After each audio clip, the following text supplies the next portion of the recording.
अस्सलाम वालेकुम दोस्तों, मैं हूं मोहम्मद शाहिद और आप देख रहे हैं बी ऑफिशियल यूट्यूब चैनल। दोस्तों आज की वीडियो को आपने लाइक और शेयर करके वायरल कर देना है, क्योंकि इंडियन क्रिकेट टीम ने क्रिकेट की हिस्ट्री में बहुत ही गंदा रिकॉर्ड अपने नाम कर लिया है।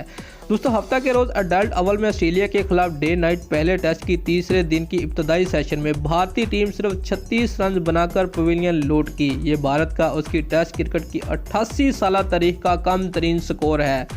दोस्तों मेज़बान टीम 9 रन 1 विकेट के नुकसान पर आज खेल का आगाज़ किया है और मोहम्मद शमी के रिटायर होने से पहले सिर्फ 27 रन का इजाफा करके अपनी दूसरी इनिंग का खात्मा कर दिया है।